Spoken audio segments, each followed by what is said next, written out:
अस्सलाम वालेकुम वरहमतुल्लाहि वबरकातुहू। नाज़रीन किराम, ज़कात सीरीज़ की ये हमारी 10वीं वीडियो है और इससे पहले की 9 वीडियोज़ में हम ज़कात के अहम मसाइल पर तफसील से बात कर चुके हैं और अब इन वीडियोज़ में ज़कात के कुछ जदीद मसाइल पर गुफ्तगू का सिलसिला जारी है। आज की वीडियो में हम शेयर्स और दीगर फाइनेंशियल इंस्ट्रूमेंट्स पर ज़कात के हवाले से बात करेंगे। शेयर्स पर ज़कात के हवाले से जो गुफ्तगू है उसका खुलासा ये है कि शेयर्स किसी आदमी ने ख़रीदे होंगे या तो कैपिटल गेन के लिए या फिर डिविडेंड के लिए।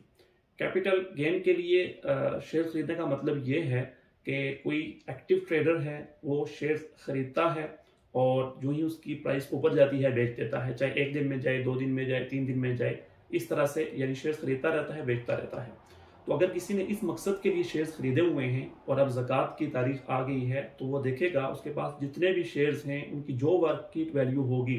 उस मार्केट वैल्यू के हिसाब से वो सारे शेयर्स पर उनकी सारी वैल्यू पर ज़कात अदा करेगा। लेकिन अगर किसी ने शेयर्स डिविडेंड के लिए ख़रीदे हुए हैं, यानी शेयर्स खरीद कर अपने पास रखे हुए हैं ताकि उनका डिविडेंड वसूल करे, तो उसूली तौर पर वो देखेगा ज़कात वाली तारीख पे कि जो उसके पास शेयर्स हैं उन शेयर्स में काबिले ज़कात असासों का रेशो क्या है। और फिर अगर ये मालूम कर सकता हो कि उनके शेयर्स जिस कंपनी के हैं उनमें काबिले ज़कात असासों की रेशो क्या है तो वो उस हिसाब से ज़कात अदा करेगा। फ़र्ज़ करें कि काबिले ज़कात असासों की रेशो और उसका तनासब 50% है, तो जो उसके शेयर्स की टोटल वैल्यू है उसके 50% की वो ज़कात देगा, यानी 50% अलग करेगा और फिर 50% की जो भी वैल्यू बनती हो उसकी 2.5% के हिसाब से ज़कात अदा करेगा। लेकिन अगर ये हिसाब करना मुश्किल हो, ये मालूम करना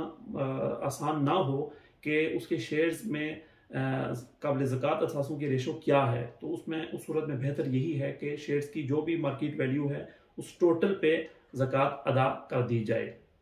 शेयर्स के अलावा जो दीगर फाइनेंशियल इंस्ट्रूमेंट्स हैं, मसलन